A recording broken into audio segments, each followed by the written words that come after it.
హల్లెలూయా. ప్రభువైన యేసుక్రీస్తు నామమున మీకందరికీ వందనములు, ధన్యవాదాలు తెలియజేస్తున్నాను. గడిచిన ఆదివారం రోజున మనము ప్రాముఖ్యమైన విషయాన్ని మాట్లాడుకున్నాం.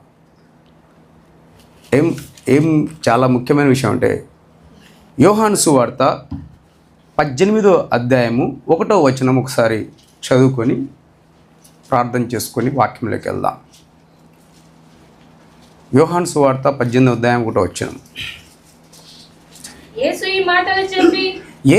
ఈ మాటలు చెప్పి తన శిష్యులతో కూడా కెద్రోను వాగు దాటిపోయాను. హల్లెలూయా. చాలా మ్యామ్, థ్యాంక్ యూ. కెద్రోను వాగు దాటిపోయాను. కెద్రోను అనగా చీకటి, అగాధం. ఇంకా కెద్రోను. సో దేవుడు గడిచిన ఆదివారంలో కెద్రోను వాగు అంటే ఏంటి, దేవుడు ఎందుకు దాటాడు, ఆ దాటడం వల్ల తన శిష్యులకు, ఈ లోకంలో ఉన్న వారికి ఏం జరిగిందనేది మనం తెలుసుకున్నాం. ఒకసారి ప్రార్థన చేసుకున్నాం. తలలోంచండి. మహోన్నతుడా, ఘనమైన తండ్రి, గొప్ప దేవ, జీవాధిపతి, మీకు వందనాలు చెల్లించుకుంటున్నాం నాయన. నా తండ్రి, మరి నా తండ్రి, ఈ దినమున నా తండ్రి నీ పరిశుద్ధ ఆలయంలో నా తండ్రి నన్ను యోగ్యునిగా నీ వాక్యము చెప్పుటకు నువ్వు నోటి బూరగా నన్ను ఎన్నుకున్నందుకు నీకు వందనాలు చెల్లించుకుంటున్నాం నా తండ్రి. మరి సంఘ కాపరి గారు నాకు ఇచ్చినటువంటి ఈ అవకాశమును బట్టి మీకు వందనాలు చెల్లించుకుంటున్నాం నాయన.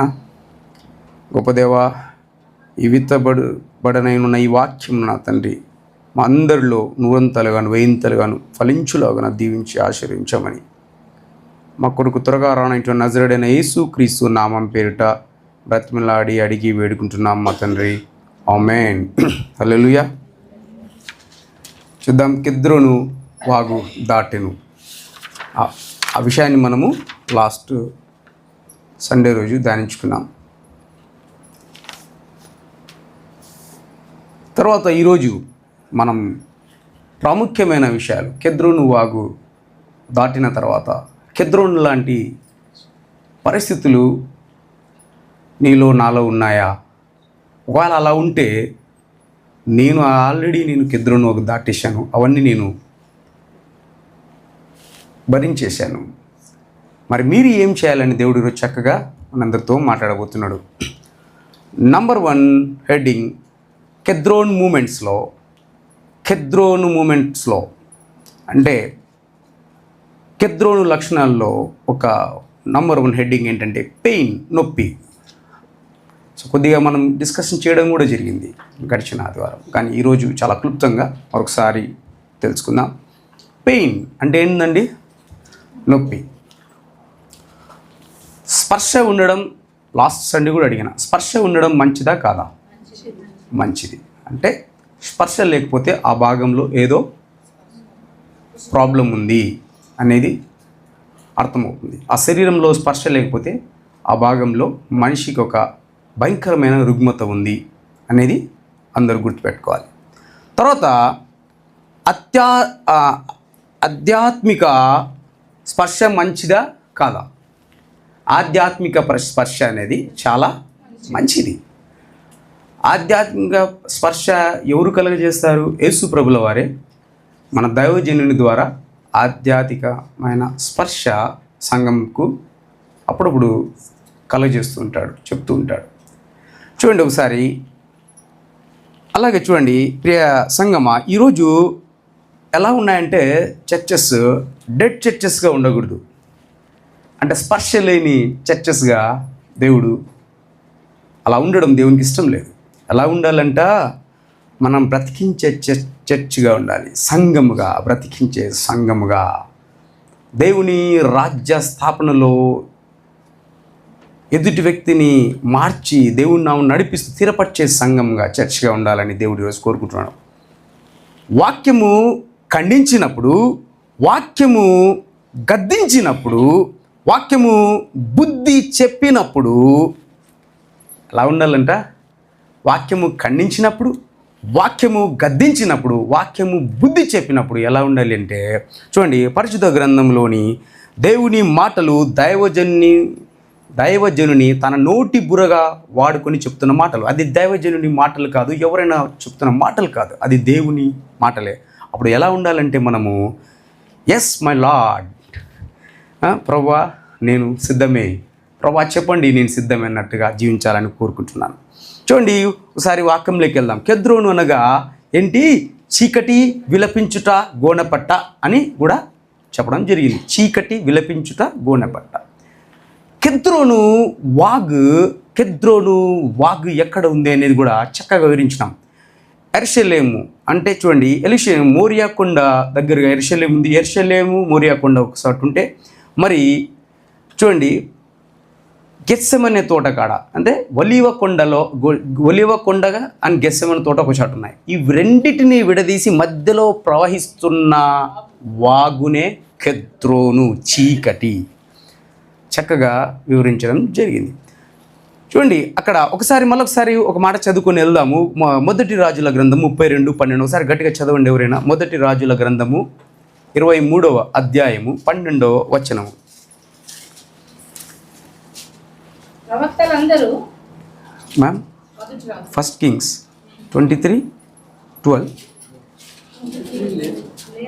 23, సెకండ్ కింగ్స్ 20.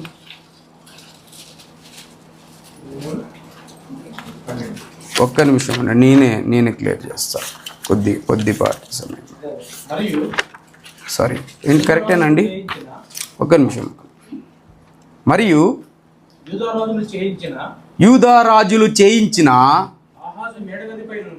ఆహాజు మేడగదిపై ఉన్న బలిపీఠములను యెహోవా మందిరపు 2 సాలలలో మనష్షే చేయించిన బలిపీఠములను రాజు పడగొట్టించి చిన్న భిన్నములుగా చేయించి ఆ ధూళిని కెద్రోను వాగులో పోయించెను. అంటే ఏముంది? కెద్రోను వాగులో పోయించను అంటే ఇట్ ఈస్ ఫినిష్. నీ యొక్క అసలుకి దేవునికి ఇష్టము లేని ఏవైనా కానీ, తలంపులు కానీ, ఆలోచనలు కానీ, క్రియలు కానీ, వాట్ ఎవర్ కెద్రోను వాగులో పోయించేసినాడు. అక్కడున్న అన్ని చిన్న భిన్నం ధూళిగా చేసినాడు, మెత్తగా చేసి కెద్రోను వాగులో పోయి. అటువంటి రాజులు ఉన్నారు. చూద్దాం ఒకసారి వాక్యంలోకి వెళ్దాం. లూకా సువార్త 22వ అధ్యాయము 39వ వచనం నుండి నేను చదువుకుంటూ వెళ్తాను. అవసరమైతే మీ సహాయాన్ని నేను కోరుతాను. లూకా ఎవరు రాశారండి? వైద్యుడైన లూకా అని పిలుస్తారు. సో చూడండి ఒకసారి 39వ అధ్యాయం. తరువాత ఆయన, ఇదంతా దేనికి సంబంధించిన వాక్యం చెప్తున్నా? పెయిన్, నొప్పి. ఏంటి నొప్పి?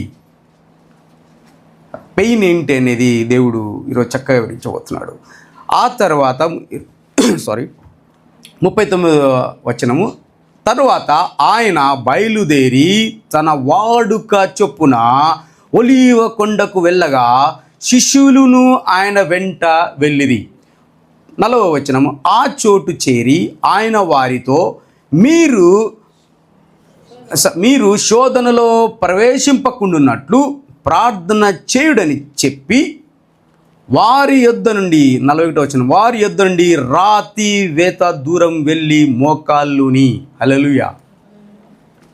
దేవుడు ఏమంటున్నాడు అంటే, కెద్రోను వాగు ఎవరితో కలిసి దాటేసినాడు? యోహాను సువార్త 18వ అధ్యాయం. తన శిష్యులతో కలిసి కెద్రోను వాగు దాటెనను రాసింది. ఎందుకు శిష్యులందరినీ పట్టుకొని కెద్రోను వాగు దాటించా అంటే, అన్నీ దాటిస్తున్నా, మీతో కూడా దాటిస్తున్నా, మరి దీన్ని రిపీట్ చేసుకోవద్దండి. దాటిన దాన్ని, అయిపోయిన దాన్ని మళ్ళీ రిపీట్ చేసుకొని ఏదో చేసుకుంటుంటాం. సో దేవుడు క్లియర్గా చెప్తున్నాడు. చూడండి, వారి యొద్దకు అంటే ఏమంటారంట, మీరు శోధనలో ప్రవేశించినట్లు ప్రార్థన చేయడని చెప్పి వారి యొద్ద నుండి రాతివేత దూరంలో వెళ్ళి మోకాళ్ళుని. రాయి ఇసిరితే ఎంత దూరం పోతుందండి? అంత దూరం అనుకోండి, క్లియర్గా చెప్పేసినాడు. మోకాళ్ళుని అంటే అలాగే అంటే ఏం చేసినా అంటే ఏకాంత ప్రార్థన దేవునికి ఇష్టం. చాలామంది ఏకాంత ప్రార్థన ఎంత గొప్ప ఫలితాన్ని ఇస్తుందంటే, ఏకాంత ప్రార్థన అనేది దేవుడినితో కరెక్ట్ నీతోనే మాట్లాడతాడు. దేవుడితో నువ్వు మాట్లాడతావు, దేవుడికి జవాబిస్తాడు ఏకాంత ప్రార్థనలో. అలాగే అదే మాటను మార్కు రాస్తూ 14వ అధ్యాయము 35వ వచనంలో కొంత దూరం సాగిపోయి నేల మీద పడి అని రాయబడింది. మార్క్ ఎలా రాస్తున్నాడు? కొంత దూరం సాగిపోయి నేల మీద పడి. అలాగే మత్తయి ఎలా రాస్తున్నాడంటే మత్తయి 26వ అధ్యాయము 36వ వచనంలో కొంత దూరం వెళ్ళి సాగిలపడి. చూడండి, దేవునికే సాగిలపడే అవసరం ఉన్నప్పుడు, దేవుడే సాగిలపడి ప్రార్థన చేస్తున్నప్పుడు నేను సాగిలపడడానికి ఏమన్నా ప్రాబ్లమా? దేవుడు చక్కగా మాడుతున్నాడు. సాగిలపడడానికి ఇబ్బంది పడకూడదు. ఎవరో చూస్తారు, ఎవరో ఉంటారని కాదు. నీకు మనసులో సాగిలపడి ప్రార్థన చేయాలని ఉందా? అసలు ఏది పట్టించుకోకూడదు, ఏది చూడకూడదు. నువ్వు నీ మనసు దేవుడు విరేపించిన మాటనే నువ్వు వినాలి. చూడండి, 42వ వచనం ఎలా ఉన్నాడంట? ప్రార్థన చేస్తూ, తండ్రి ఈ గిన్నె నా యొద్ద నుండి తొలగించుటకు నీ చిత్తమైతే, ఈ గిన్నె నా యొద్ద నుండి తొలగించుటకు నీ చిత్తమైతే తొలగించుము, అయినను నా ఇష్టము కాదు. అసలు ఒకసారి చూడండి, మనము ఇది జరిగితే బాగుంటుంది. మళ్ళా నిన్ను అడిగితే దేవుడు ఏమనుకుంటాడని, వద్దులే ప్రభా నీ ఇష్టమే జరిగించంటాం. అట్లుంది ఇక్కడ. అంటే దేవుడు చాలామంది అనుకుంటాం కదా, ఇదైతే నాకు బాగుండేది అనుకుంటాము. మళ్ళీ ఏమంటారు, అబ్బా దేవుడిని అడగాలి ఆయన. మళ్ళీ దేవుడు ఒకవేళ దేవుడిని అడగకపోతే మన ఇయ్యొచ్చు. సర్లే ప్రభా నీ చిత్తం అయితే నాకు ఇది అంటాం. యాక్చువల్ నీ చిత్తం అదే, నీ చిత్తం ఇన్నర్ సోల్ ఏం చెప్తుంది, నాకు అదే కావాలని చెప్తుంది. కానీ మళ్ళీ ఏమంటాం, దేవునికి చెప్తాం.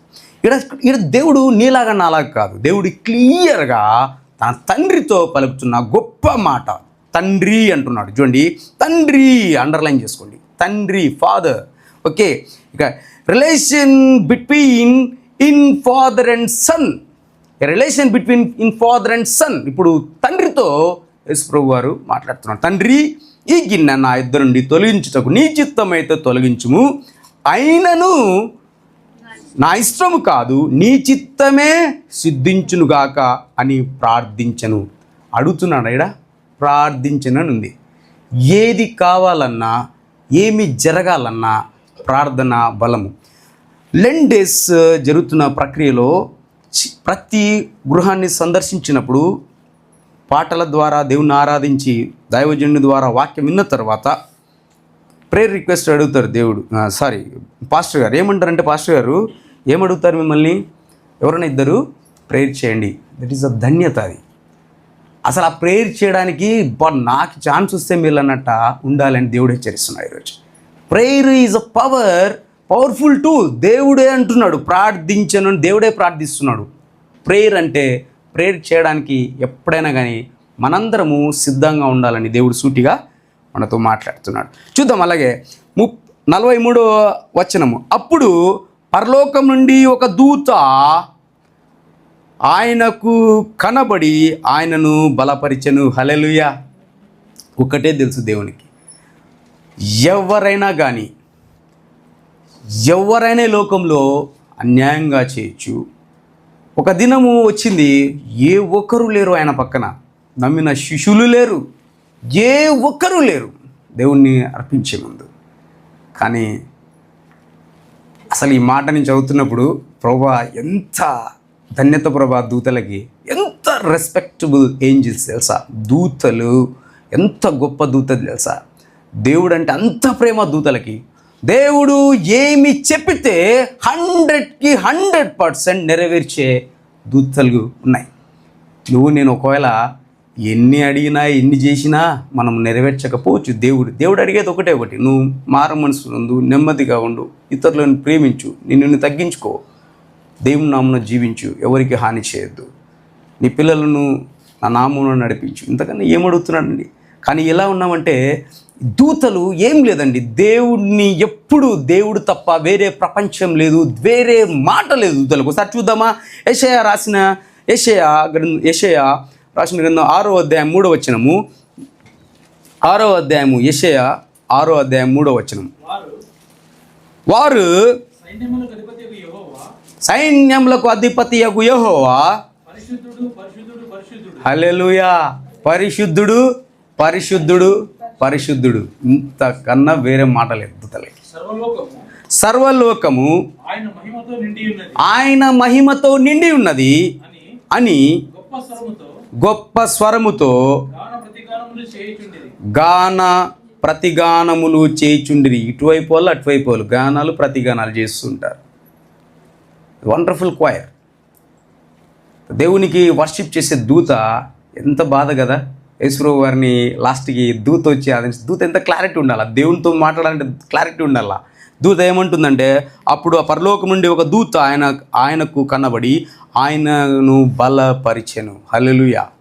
ఎవరో ఒకరు, ఇప్పుడు ఈ లోకంలో మనం ఉంటాం, కష్టాల్లో ఉన్నప్పుడు ఎవరో ఒకరు వచ్చి జస్ట్ పక్కన నిలబడి ఏం కాదులే అంటే కూడా అయిపోయింది. ఏం అవసరంలా, ఏం కాదులే, ఏదో పొరపాటు జరిగింటుందిలే, నువ్వే పొరపాటు చేసినావు ఒప్పుకున్నావు, దేవుడు విన్నాడు కదా. ఎంత మంచి మాట కదా. కానీ నిజంగా ఎంత గొప్ప మాట. దానికి వ్యతిరేకంగా ఏం చెప్పినా అతను బాగుపడ్డు, చెప్పినోడు బాగుపడ్డు. అవునా? ఎందుకు అట్లా తగ్గొచ్చివి, ఏం చేసినావని అవన్నొద్దు. ఏమి కాదులే, ఒకవేళ నువ్వు కూడా తప్పు మాట్లాడింటే దేవుడు క్షమిస్తాడు. అది దేవుడిచ్చే ప్రేమ. చూద్దాం 44వ వచనం. ఆయన నేల మీద పడి ఆయన వేదన పడి ఇక్కడ 44 ఆయన వేదన పడి మరింత ఆత్రముగా ప్రార్థన చేయగా ఆయన చెమట నేల పడుచున్న గొప్ప రక్త బిందువుల వలె. ఎందుకు ఈ రక్తము ఇవన్నీ ఒకరికే సాధ్యం శిష్యుల్లో, ఆ లూకాకి తప్ప ఎవరు తెలియదు. ఎందుకంటే వైద్యుడైన లూకా అని, వైద్యుడైన లూకా డీప్, ఓకే, లోపల పోతాడు. ఆ రక్తం ఏంటి, ఎందుకు పడుతుంది, ఎందుకు రక్తం పడింది, ఎందుకు ఏ స్ట్రెస్ వల్ల రక్తం పడిందని కూడా లూకా చెప్పగలడు. చూడండి, అందుకని చూడండి, మరింత అంటే మరింత ఆతృతగా ప్రార్థన చేయగా ఆయన చెమట నేల మీద పడుచున్న గొప్ప రక్త బిందువు వలె ఆయను. 45వ వచనం. ఆయన ప్రార్థన చాలించి లేచి శిష్యుల వద్దకు వచ్చి చదవండి ఒకసారి. ఆయన ప్రార్థన చాలించి లేచి తన శిష్యుల వద్దకు, ఇతరుల శిష్యుల వద్దకు, తన శిష్యుల వద్దకు వచ్చి వారు దుఃఖము చేత నిద్రించుట చూచి, అండర్లైన్ చేసుకుని, చూచి మీరెందుకు నిద్రించుచున్నారు, శోధనలో ప్రవేశింపకున్నట్టు లేచి ప్రార్థన చేయడని వారితో చెప్పారు. ఎందుకు ఈ మాట అన్నాడు యేసుప్రభు వారు? శోధనలో ప్రవేశించుకుంటే ఏముంది, యేసుప్రభు వారిని పట్టకపోతే శిష్యులు ఏమైతే ఆయనకేమి? నువ్వు నేను పక్షపాతం వహిస్తావేమో, నేను పోతే ఆయన కూడా పోవాలా, నాకేమన్నా జరిగితే నా పక్కన వచ్చిన కూడా ఏమన్నా జరగాలి, ఇది. కానీ దేవుడు అట్లా కాదు. దేవుడు వెళ్తున్నప్పుడు కూడా ఒక బాధ్యతగా తన శిష్యులను కెద్రోను వాగు తనతో పాటు దాటించి, నేను దీన్ని జయించి ఉన్నాను, కెద్రోను దాటాను, జయించున్నాను, మీరిక మీదట ఇటువంటి సమస్యలు ఏమున్నా ఈజీగా దాటడానికి ప్రయత్నం చేయండి అని దేవుడు చెప్తున్నాడు. చూడండి ఒకసారి ప్రార్థన చూడండి. లేచి మీరెందుకు నిద్రించున్నారు, శోధనలో ప్రవేశించుకున్నాడు, లేచి ప్రార్థన చేయడని వారితో చెప్పాను. అలాగే మార్క్ ఏం రాస్తున్నాడు? 14:38. మార్క్స్ వార్త 14:38 వచనము. మీరు మార్క్స్ వార్త 14:38 వచనం. మీరు శోధనలో ప్రవేశింపుకున్నట్లు మెలకువగా నుండి ప్రార్థన చేయడి, ఆత్మ సిద్ధమే కానీ శరీరము బలహీన. ఇది మన ప్రాబ్లం. ఆత్మ సిద్ధమే. ఆత్మ ఎప్పటికీ నువ్వు చేసిన తప్పంటే తప్పంటది, ఒప్పంటే ఒప్పంటది, దాంట్లో డౌటే లేదు. కానీ శరీరం అంట బలహీనం, ఒప్పుకోదు శరీరం. ఈ శరీరాన్ని మనం జయించగలిగితే, శరీరాన్ని అణిచివేసి ఆత్మానుసారంగా జీవించినట్టయితే దేవుడు ఈజీగా అర్థం చేసుకునే పరిస్థితుల్లో ఉంటాం, దేవుని నామలో జీవించడానికి ఉంటాం. ఇక్కడ చూడండి ఎందుకు ఉంటాం. అలాగే ఈ యొక్క దేవుడు ఇంత పరిస్థితిలో ఇంత పెయిన్ ఎందుకు అనుభవించినాడు? భయంకరమైన పెయిన్. ఈరోజు నేను ఒక పెయిన్ చూసిన ఈ చర్చిలో ప్రభు వచ్చినప్పుడు. ఒకప్పుడు నేను కూడా పెయిన్ క్రియేట్ చేసే దాంట్లో పాస్టర్ గారికి నేనే నెంబర్ 1. ఒక రకమైన పెయిన్ అంటే సార్ని అండర్స్టాండింగ్ చేసుకోలేని పరిస్థితిలో, దైవజనుడు ఏదైనా చెప్తే యాక్సెప్టెన్స్ లేని పరిస్థితిలో కొద్ది పెయిన్ఫుల్ ఫీల్. కానీ ఈరోజు ఆ దినం నాకు లేదు. నా దైవజనుడు ఏం చెప్తే నేను అది వింటా. హల్లెలూయా. చూడండి, పెయిన్ ఏం పెయిన్ అంటే వచ్చినాడు వర్షిప్లో ఎంతమంది ఉన్నారండి? తక్కువ మంది ఉన్నారు. లెక్కలు కూడా మాట్లాడకూడదు ఇప్పటి నుంచి. సార్ చెట్టి చెప్పేసినాడు, తక్కువ మంది ఉన్నారు. కానీ లోపల ఆయన పెయిన్ఫుల్గా వాక్యం చెప్తున్నాడు. పెయిన్ఫుల్. ఎవరు చెప్పాలండి? ఎవరు చెప్పాలో అర్థం కాదు. కానీ ఏమనలేడు. ఏమన్నంటే ఇదే లాస్ట్ చర్చికి భయం మళ్ళా సార్కి. యాడొచ్చిన బాధ అబ్బా ఇది. మళ్ళీ ఏమన్నంటే ఏం ఫీల్ అవుతారు. కానీ నాకు తెలిసి మన వాళ్ళు అయితే ఏం ఫీల్ కారు. కానీ ఏదో ఒక ఆటంకం అయితే జరుగుతుంది. అధిగమించి తొందరగా రాగలిగితే మంచిది. ఇంతకన్నా నేను ఎక్కువ చెప్పడానికి ఇష్టపడలేదు. ఈ పెయిన్ని యేసు ప్రభుల వారు ఎంత భారమైన పెయిన్ మోకరించి ప్రార్థన చేస్తున్నప్పుడు చెమట రక్త బిందువుగా కారిపోయిందంటే, చెమటలో రక్తం ఇన్వాల్వ్ అయిందంటే ఎంత పెయిన్ దేవుడు అనుభవించినాడు ఒకసారి ఆలోచించండి. చూద్దాం ఒకసారి. నంబర్ 1 కెద్రోన్ మూమెంట్స్లో ఇది జరిగిన తర్వాత కెద్రోన్ మూమెంట్స్లో ఒక నంబర్ 1 పరిస్థితికి మనం చూద్దాం. ఒకటి డిస్లాయాలిటీ. రాసుకోండి. డిస్లాయాలిటీ, నమ్మక ద్రోహం. చాలామంది డిస్లాయాలిటీ. కెద్రోన్ మూమెంట్స్లో దుఃఖమైన ప్రయాణము అంటే చీకటి క్షణాల్లో, కెద్రోన్ చీకటి క్షణాల్లో డిస్లాయాలిటీ. దావీదుకు చూడండి, ఒకటి దావీదు ఓల్డ్ టెస్ట్మెంట్ ఒకసారి మనం చూస్తే, ఒక్కసారి అట్లా అబ్జర్వ్ చేస్తే దావీదు యేసుక్రీస్తుకు ఛాయగా ఉన్నాడు. అవునా? చూద్దాం. నిజమేనా? యేసుక్రీస్తుకు ఛాయగా దావీదు కొన్ని సేమ్ మూమెంట్స్లో చూసినాడు. కానీ దావీదు వేరు, యేసు ప్రభు వారు సమస్త జీవకోటి సృష్టించిన దేవుడు. దావీదును కూడా ఎన్నో సార్లు సరిచేసిన దేవుడు. ఒక చూద్దాం. డిస్లాయాలిటీ. దావీదు కెద్రోన్ కూడా దాటాడు. ఒకసారి చూద్దామా దావీదు కెద్రోన్ ఎక్కడ దాటాడని. ఈ లోకంలో దావీదు కెద్రోను దాటినట్టుగా ఉంది. కెద్రోను దాటినాడంటే దేవుడు దావీదు కూడా ఎంత జ్ఞానంతో కెద్రోను దాటించాడు తెలుసా. కెద్రోను దాటుతున్నప్పుడు ఎంత విలపించినారో తెలుసా అక్కడ ఉన్న వాళ్ళంతా. కెద్రోను దాటుతున్నప్పుడు ఒకసారి చూద్దాం. ఎందుకు అంటే స్వయాన తనకు పుట్టిన తన కుమారుడే అబ్షలోము అహీతోపేలు అనే ఒక వ్యక్తి ఒక ఆలోచన చొప్పున మారిపోయి దావీదు యొక్క మంత్రి ముఖ్య సలహాదారు అనే అహీతోపేలు అబ్షలోము చెంత చేరిపోయినాడు కొన్ని సందర్భాల్లో. అది ఎందుకు అనేది కాదు, కానీ అబ్షలోముకి సపోర్ట్ చేసినాడు, దావీదుకు వ్యతిరేకంగా ఉన్నాడు. సో ఆ టైంలో ఏం చేసినా అంటే, ఎందుకంటే అహీతోపేలుకు ఉన్న పవర్ ఏమంటే, ఒకసారి చూద్దాం. 2 సమూయేలు గ్రంథము 16వ అధ్యాయం 23వ వచనం చదువుకొని వెళ్దాం. 2 సమూయేలు గ్రంథము 16వ అధ్యాయం 23వ వచనము. ఆ దినములలో అహీతోపేలు చెప్పిన ఏ ఆలోచన అయినను ఒక్కడు దేవుని యొద్ద అండర్లైన్, ఒక్కడు దేవుని యొద్ద విచారణ చేసి పొందిన ఆలోచన అయినట్టుగా ఉండెను. అంటే ఎవరైనా కానీ దేవుని యొద్ద విచారణ చేసి పొందిన ఆలోచన ఎట్లుంటుంది? సూపర్ ఉంటుంది. ఉండెను. దావీదును అబ్షాలోమును దానిని అట్లే ఎంచుచుండేది. ఇది ప్రాబ్లం. దావీదుకు అహీతోపేలు అంటే ఇష్టమే. దావీదు ప్రత్యేక సలహాదారుడు, మంత్రి కూడా. కానీ అదే దావీదుకు వెన్నుపోటు పెట్టి ఏం చేసినాడంటే నమ్మక ద్రోహం చేసి అబ్షలోము చెంత చేరినాడు. కానీ అబ్షలోము కూడా సేమ్ దావీదేమో అబ్షలోము కూడా అదే తెలుసు. అంటే అహీతోపేలు ఏమన్నా చెప్తే అది సూపర్ ఉంటుంది ఆలోచన అనే ఉద్దేశంతోనే చేర్చుకున్నాడు, దగ్గర తీసినాడు. చూద్దాం ఒకసారి. 2 సమూయేలు గ్రంథము 15వ అధ్యాయం 12వ వచనము. 2 సమూయేలు గ్రంథము 15వ అధ్యాయం 12వ వచనము. మరియు బలి అర్పింపవలనని యుండి అబ్షాలోము గిలోనీయుడైన అహీతోపేలు. గిలో అంటే కొండలు అని అర్థం, కొండ ప్రాంతం అని అర్థం గిలో అంటే. గిలోనీయుడైన అహీతోపేలు అండర్లైన్ చేసుకున్నాను. అను దావీదు యొక్క మంత్రిని, స్వయాన తండ్రి యొక్క మంత్రిని కీలో అను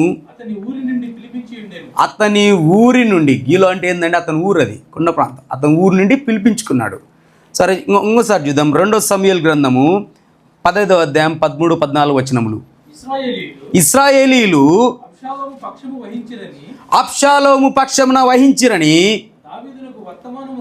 దావీదునకు వర్తమానము రాగా దావీదు యెరూషలేము నందున్న తన సేవకులకందరికీ తన సేవకులందరినీ ఈలాగు ఆజ్ఞ ఇచ్చి ఇచ్చెను. చేతిలో నుండి అబ్షాలోము చేతిలో నుండి మనం తప్పించుకుని రక్షణ నొందలేము.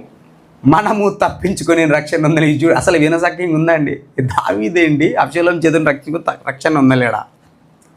సింహపు ఎలుగుబండిని చీల్చిన దావీదు భయంకరమైన గొల్యాతును చంపిన దావీదు అబ్షాలోముని దారిన తట్టుకోలేడంట. కారణం ఏం తెలుసా? తండ్రి ప్రేమ. ఓకే, ఏం చేసినాడంటే తప్పించుకొని రక్షణ నొందలేమని, అంటే మనం అబ్షాలోము వస్తున్నాడు, మనం తప్పించుకొని రక్షణ నొందలేమని అని మనము పారిపోవుదము రండి.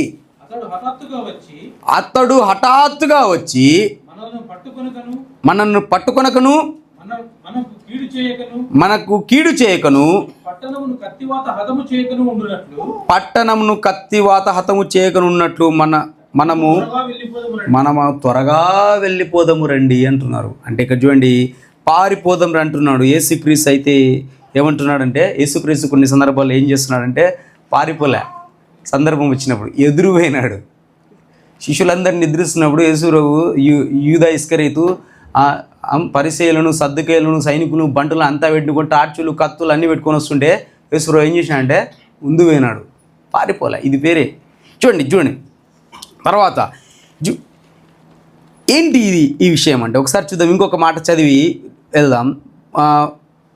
2వ సమూయేలు గ్రంథం బాగా నోట్ చేసుకోండి దయచేసి, మళ్ళీ చదవండి. 2వ సమూయేలు గ్రంథము 15వ అధ్యాయం 23వ వచనము. వారు సాగిపోవుచుండగా జనులందరూ బహుగా ఏడ్చుచుండిరి. ఈ ప్రకారము వారందరూ రాజుతో కూడా హల్లెలూయా కెద్రోను వాగు దాటి, రాజుతో కూడా కెద్రోను వాగు. ఒక దినము దావీదు కూడా కెద్రోను వాగు దాటాడు. ఆ దాటేటప్పుడు అందరూ విలపిస్తున్నారు. ఎందుకంటే కెద్రోను అనేది శాపం, నలుపు, చీకటి. రాజు అంటే చాలా ఇష్టం వాళ్ళకి. కానీ కెద్రోను వాగు దాటి అరణ్య మార్గంన ప్రయాణమై పోయిరి అని రాయబడింది. నిజంగా ఇది ఇలా ఉందా అంటే ఒకసారి ఫాస్ట్గా యోహాను సువార్త 6 మనం ధ్యానించుకున్నాం. 18వ అధ్యాయం 4-9 వచనంలో యేసు తన సంభవించబో అన్నీ ఎరిగిన వాడై వారి యొద్దకు వెళ్ళి మీరెవరిని ఎత్తుకుచున్నారని అడిగాను. ఓకే, అడిగాను. వారు నజరేయుడైన యేసునని ఆయనకు ఉత్తరమియ్యగా యేసు ఆయనను నేనే అని వారితో అనెను. ఆయనను అప్పగించిన యూదాయు వారి యొద్ద ఉండెను. ఫాస్ట్ అవుతున్నాయి ఇది. 6వ వచనం, ఆయనను నేనే అని 2వ అంటున్నాడు. ఆయననని వారితో చెప్పగా వారు వెనుకకు తగ్గి నేల మీద పడిరి. 7వ వచనం, మరలా ఆయన మీరు ఎవరిని వెతుకుచున్నారని అడిగెను. అందుకు వారు నజరేయుడైన యేసునని చెప్పెను. నజరేయుడైన యేసునని చెప్పినారు. అదే మళ్ళీ ధ్యానించుకున్నాం. 8వ వచనం, యేసు వారితో నేనే అని 3వసారి కూడా అంటున్నాడు. ఆయననని వారితో చెప్పి తిని గనుక మీరు నన్ను వెతుకుచున్న ఎడల వీరిని పోనీయుడని చెప్పాను. ఒకవేళ మీరు నన్ను ఎదుగుచున్నారు కానీ ప్లీజ్ వారిని పోనీయండి. ఇక్కడ ఏం చేస్తున్నాడు అంటే అందరిని ఎండబెట్టుకొని దావీదు కెద్రోను వాగు దాటుతున్నాడు. ఆయన అంటేనే ఉన్నారు. కానీ యేసు ప్రభు ఈయన చివరి నడక తర్వాత ఒకవేళ వాళ్ళకి ఏమన్నా జరిగిందనుకో, ఎవరు వాళ్ళు? తన శిష్యులు. తన తదంతరం దేవుడు ఈ లోకంలో శిల్వ యాగమైన తర్వాత ఎవరు ఈ పరిచర్యలో పాలుపంపులు పంచుకోవాల్సింది? ఇంత గొప్ప పరిచర్యను ఈ లోకాన్ని, ఈ భూమిని తలకిందులు చేసేవారిగా చేయాలని దేవుడు ఏం చేసినా అంట, వాళ్ళకన్నా ముందర వాళ్ళు వస్తున్న సైనికులు వాళ్ళందరినీ వెనకలో పెట్టిపోయి మీరు ఎవరిని ఎత్తుకుతున్నారని అడుగుతున్నాడు. వాళ్ళ దగ్గర పోనీలే వాళ్ళని. వీరిని పోనీడంటేనే అంటే వెతుకుచున్న ఎడల వీరిని పోనీడని చెప్పాను. 9వ వచనం, నీవు నాకు అనుగ్రహించిన వారిలో ఒక్కడినైనను నేను పోగొట్టుకొనలేదని ఆయన చెప్పిన మాట నెరవేరినట్టు ఇలాగూ చెప్పాను. యేసు ప్రభు దేవుడు ఇచ్చిన మాట అంటే శిష్యులను ఇచ్చిన ప్రభు నేను ఒక్కరిని కూడా నేను పోగొట్టుకోలే.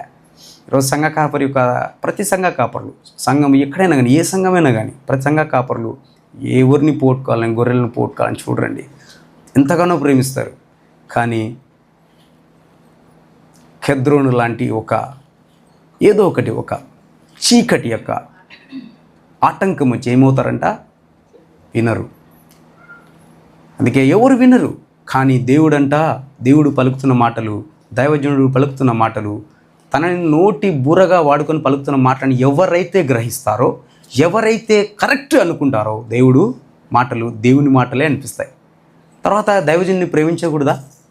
ప్రేమించాలి. ఈరోజు మన సంఘంని ఇంత గొప్పగా చేస్తూ ప్రతి కార్యక్రమాల్లో పార్టిసిపేట్ చేస్తూ అన్నీ చేస్తూ ఉంటే సో మనం ఏం చేస్తున్నాం అనేది కూడా చాలా ముఖ్యంగా ఉంది. తర్వాత ఇంకోటి రెండవదిగా ఇప్పుడు ఏం చదువుకున్నాము? నంబర్ 1 పెయిన్ అయిపోయింది. రెండవదిగా డిస్లాయల్టీ, నమ్మక ద్రోహము. అంటే ఇది చూడండి, అహీతోపెలు యొక్క నమ్మక ద్రోహం. అహీతోపెలు ఎక్కడుండాలా? దావీదుని అంటి పెట్టుకొని దావీదు దగ్గర మంత్రిగా సలహాదారుగా ఉన్న అహీతోపెలు సడన్గా హ్యాండ్ ఇచ్చేసి ఎక్కడికి వెళ్ళాడండి? అబ్షలోం పక్షాన చేరి తన తండ్రిని చంపడానికి అబ్షలోం తిరుగుతున్నప్పుడు అహీతోపెలు అతనితో చేరి ఇద్దరు కుట్రబండి సలహాలు ఇచ్చి దావీదుకు వ్యతిరేకంగా తన కొడుకుని తీసుకొచ్చినాడు. ఇది నమ్మక ద్రోహం. కానీ జయించినాడా? లేదు. ఎందుకు అహీతోపెలు అలా చేయవలసి వచ్చిందంటే ఆయన బాధ ఆయనది.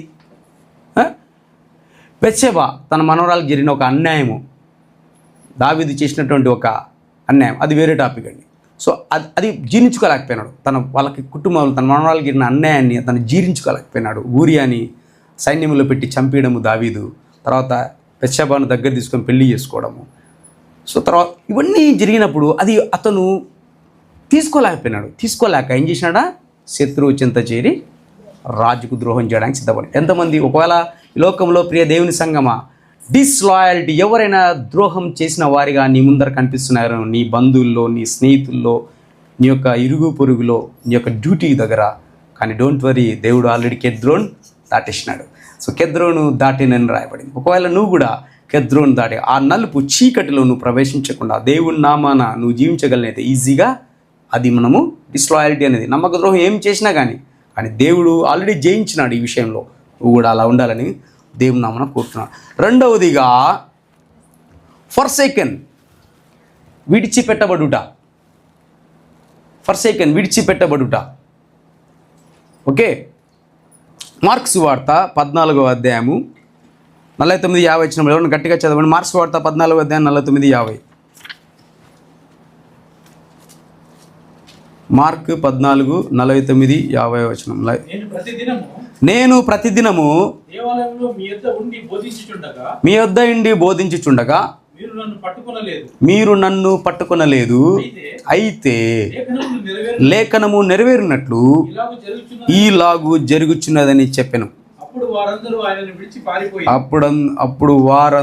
విడిచి పారిపోయారు. ఏ ఒక్కరు లేరండి.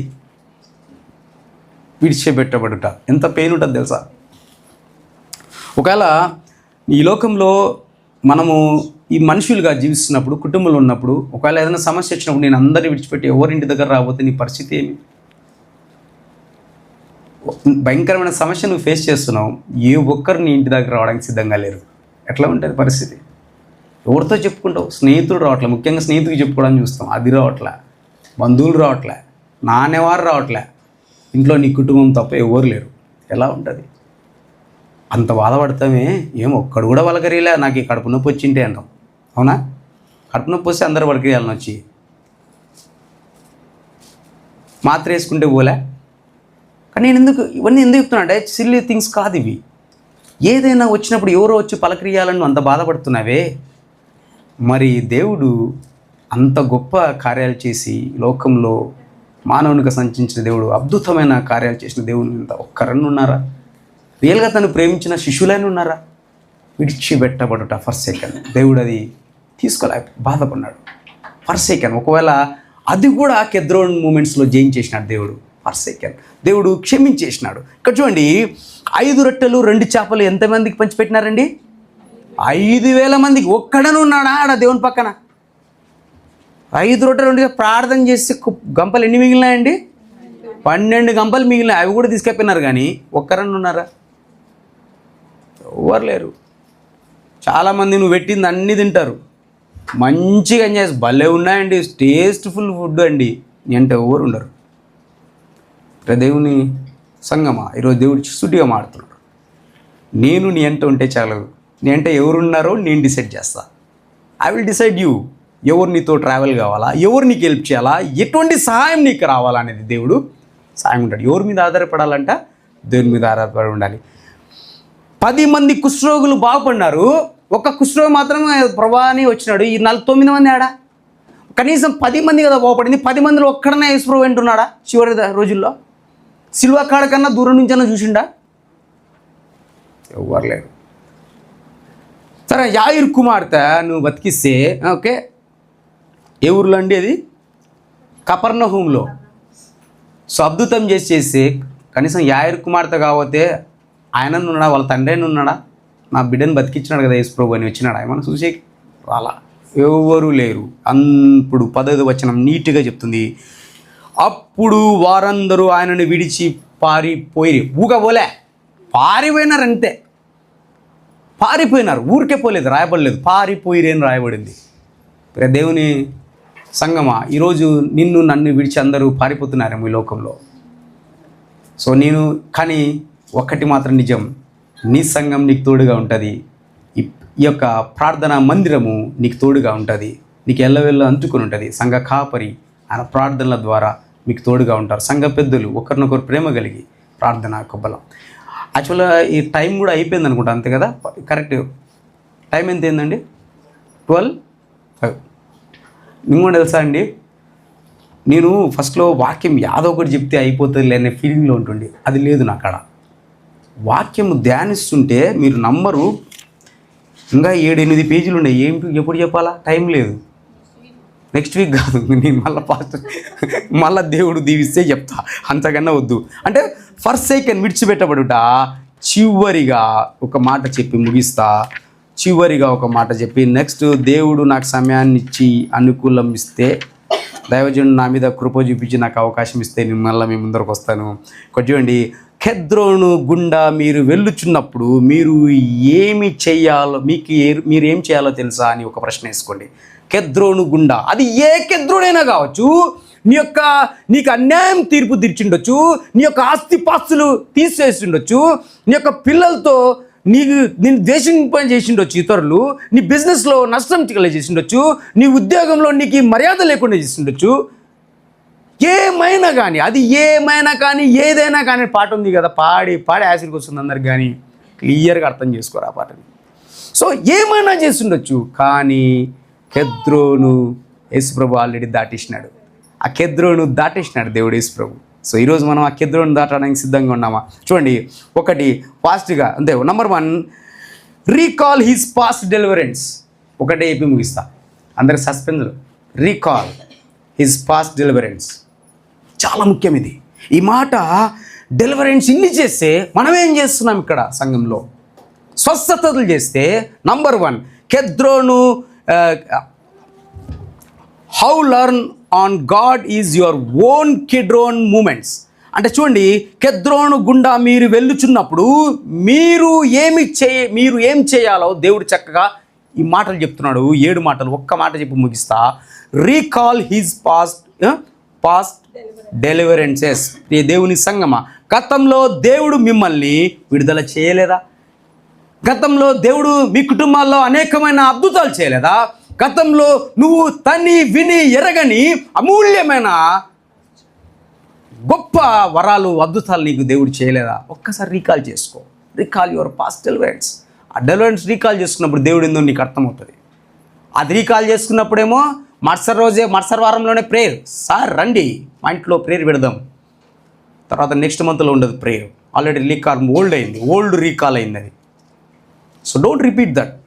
Recall your past deliverance. గడిచిపోయిన దేవుడు చేసిన అద్భుతాన్ని మరొకసారి కొత్తగా తీసుకొచ్చి మీ మనసులో ఆలోచించుకొని రాసుకొని పెట్టుకొని దేవుడిని అడిగితే, ప్రభువా నాకు ఎంత చేసినావు కదా అటుపోయిన సంవత్సరంలో, నేను మర్చిపోకూడదు ప్రభువా అని నువ్వు ఎప్పుడన్నా అనుకున్నావా? సో చూడండి, దేవునికి చూడండి, అందుకే సార్ అన్నాడు ఒకటి లాస్ట్ ఏమన్నాడు, నో పెయిన్ నో గెయిన్ అంట. అంటే సార్ అన్నాడు, నీకు పెయిన్ గెయిన్ ఉంది, నీకు నెక్స్ట్ సండే కూడా నువ్వు చెప్పు అన్నాడు.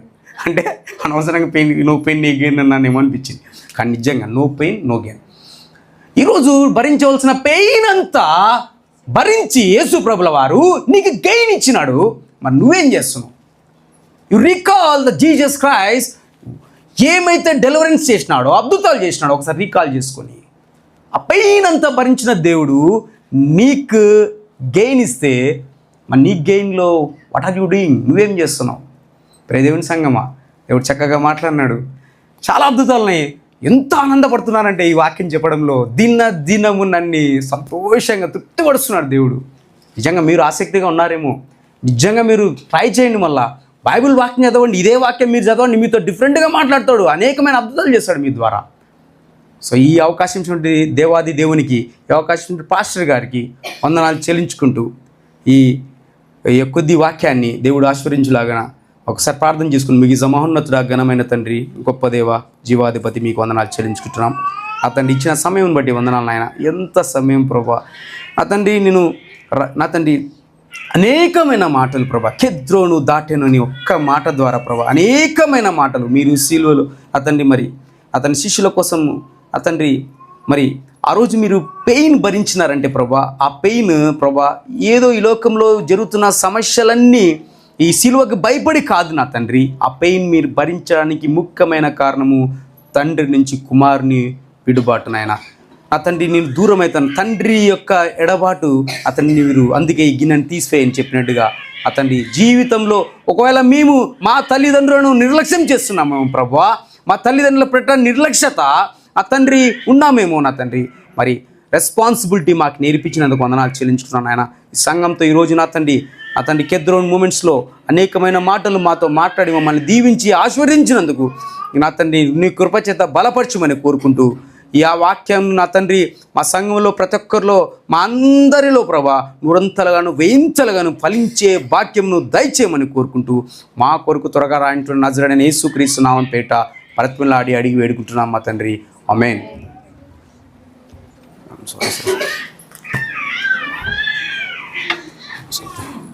హల్లెలూయా. ఏం విజయం, ఇంకా కంటిన్యూ చేయాలని ఉందా నీకు?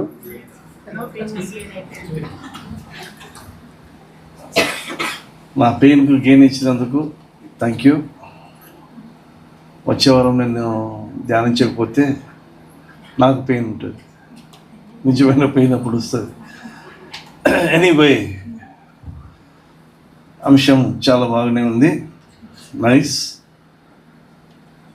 ఏదైనా నేను ముగింపు నాది ఒకటి ఉంటుంది, pain. Okay, pain for second. అవన్నీ ఎక్కడ జరిగినాయంటే హెబ్రీలో రాసిన పత్రిక 13:12.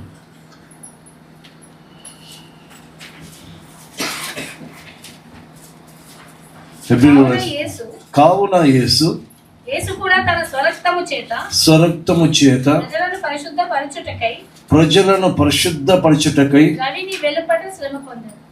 గవిని వెలుపట శ్రమ పొందాను. పెయిన్ ఎక్కడ? గవిని వెలపట.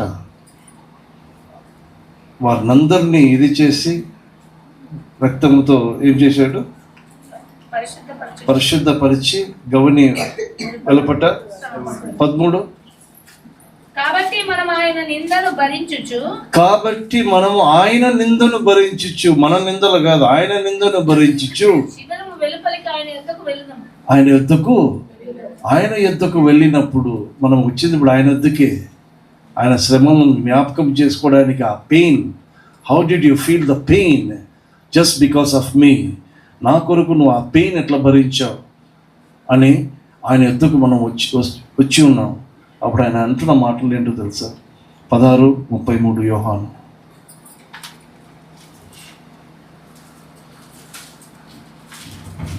నా యందు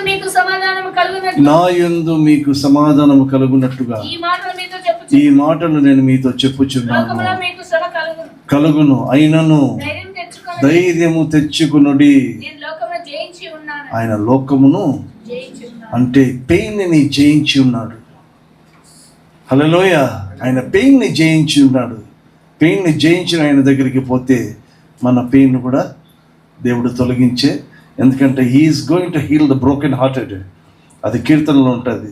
ఒకే ఒక మాట చదువుకుందాం, మనం ప్రార్థనలకు వెళుతాము. 2 కొరింథీ 4. 17-18. 2 కొరింథీ 4:17-18. నేను దృశ్యమైన వాటిని చూడక అదృశ్యమైన వాటినే నిదానించి చూచుచున్నాము గనుక. ఎందుకు దృశ్యమైనది కాకుండా అదృశ్యమైనది ఎందుకు చూస్తున్నాడంటే ఈ హ్యాస్ అ పెయిన్. ఆ పెయిన్కి ఆయన సస్టైన్ చేసి ఉన్నాడు. హల్లెలూయా. ఆ పెయిన్ను ఏంటో మనకన్నా ఎక్కువ ఆయనకు తెలుసు. చూచు అదృశ్యమైన వాటినే నిదానించి చూచుచున్నాము గనుక క్షణమాత్రముండు మా చులకని శ్రమ మా కొరకు అంతకంతకు ఎక్కువగా నిత్యమైన మహిమ భారమును కలగజేయుచున్నది. ఎలయనగా దృశ్యమైనవి అనిత్యములు, అదృశ్యమైనవి నిత్యములు. ఇప్పుడు వాళ్ళ మీద ఉన్న భారము పెయిన్ ఏంది? శ్రమ. శ్రమకు బదులుగా అంతకంతకన్నా ఇంకేముంది? నిత్యమైన మహిమ భారము వారి మీద ఎక్కువ ఉంది. ఎందుకు ఆ నిజమైన పెయిన్ దగ్గరకు వాళ్ళు వెళ్ళినందుకు. హల్లెలూయా. మనము కూడా ఆయన యొద్దకు వెళ్ళినట్లయితే, ఆ నిజమైన పెయిన్ ఏంటో భరించిన ఆయన యొద్దకు వెళితే, ఆ చెమట రక్తంగా మార్చినంతగా పెయిన్ అయినది. మన పెయిన్ ఎంత? ఆయన దగ్గరికి పోతే మన పెయిన్కు బదులుగా ఆయన మహిమ భారము మన మీద మోపునట్లుగా, మనం నడిపించినట్లుగా దేవుడి మాటలు మన వినికిడికి ఆశ్రయించి దీవించును గాక. కాబట్టి మనము ఆయన జ్ఞాపకము చేసుకున్నట్టుకై దీనిని చేయుడని చెప్పాను. ఆమేన్.